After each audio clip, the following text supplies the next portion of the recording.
Kevin is ready. We're talking about race week and things that you do.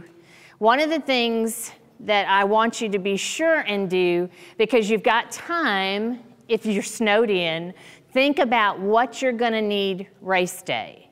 And watch the weather forecast and see, because it looks like there'll be 15 different weather forecasts between now and then, varying from 70 degrees on race day to -15, yes, and snow. So you get lots of opportunities to play with what you're gonna have out on the course. You want the tights. We'll talk later. This is what a lot of people build this the night before. This is what they think we're gonna, this is what I think I'm gonna need. My person is gonna need a lot of layers, I've decided, because I've got layers. And it helps to think about it early in the week.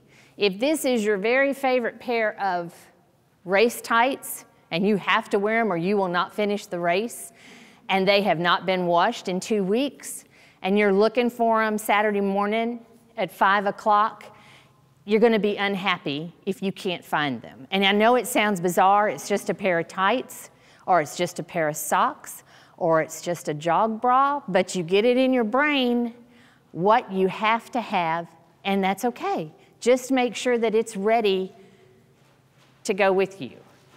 Same thing with your food. If you're doing goo or gels or whatever, peanut butter and jelly sandwiches, make sure the first of the week that you have all the stuff you're gonna need Saturday morning, and that you're not running around Friday night or Saturday at the expo at 4:30 when we're getting ready to close at 5, trying to gather up margarita flavored goo, because that's the only thing that you like. Think about it, sit down and make a list this weekend or Monday and think about what you're going to need on race day and make sure it's all with you.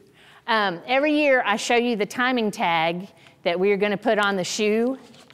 This year we don't have a timing tag. I'm so excited. Woohoo! This is, for those of you that are new, this is big.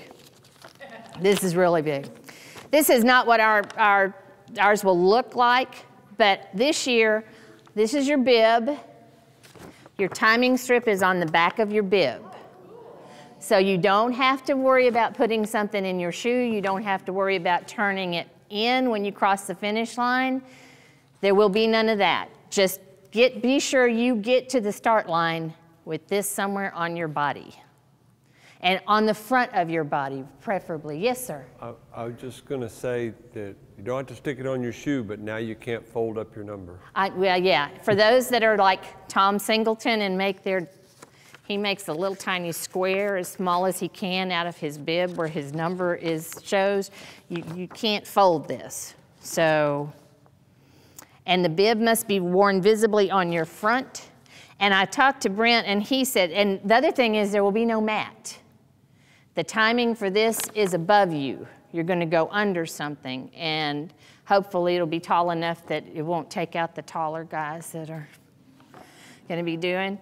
But where you wanna put this, all right, let's say you layered, for those of you that are new. And so you start out with it here.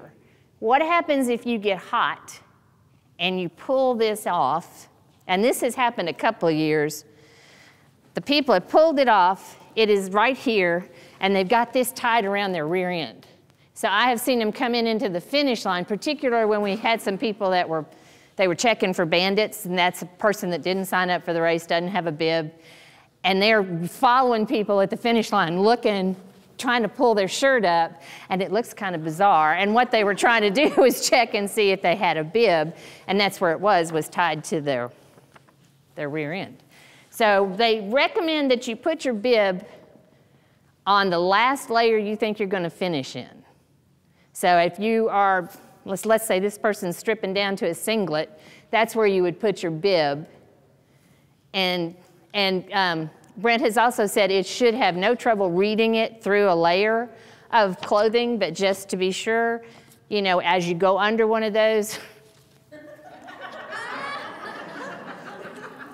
which is also good for the photographers. Can't tell you how many pictures I have of me going, hey, I'm number 902. So just some things to think about that you might not think about. Your shoes, your socks. If you got a pair of Lucky socks, that's got to be them. Make sure they're clean. Make sure the dog didn't drag them underneath the bed somewhere and now you've got one Lucky sock and nothing else. You jump in. Well, I was only going to say, it seems really obvious sitting here when you're not in the throes of, oh my God, which is what's going to happen to some of you. And so I'm the worst. I'm the best worst example you know because I get really freaky about running. I love to run, I hate to race. The worst part for me is the race because it's so, getting ready and doing it is stressful for me. As soon as I can start, I'm good. It's perfect. But leading up to the race, I just freak. I can tell you about people, do you think this is weird? I haven't done this, but I've actually seen it done. People go a long distance to run a race and leave their shoes home. Won't mention any names, but it happens. Let me tell you one that's even worse, and that has happened to me, is that you get somewhere to run, and the last time you ran, it was raining, so you took the liners out, and when you get there, they're still out. Try that sometime. This is the most uncomfortable shoe you'll ever have on in your life without this little cheap piece of plastic in it, and it is not going to be fun. So be sure that when you're building up your little man or woman, that you look for the obvious stuff like, ooh, liners, or if you use an insert, or if you have a special thing that you do, be sure that it's around. And since we're going to put this out on the internet and all the people that are coming here to do it, I had an email one time from one of our runners that went to New York or Canada, somewhere up in there to run a race, and he made it with one shoe. He had his left shoe. He didn't have his right shoe. He had no clue where it was, so he had to go buy a new pair of shoes because, I mean, you know, you can see forgetting both shoes, but packing one.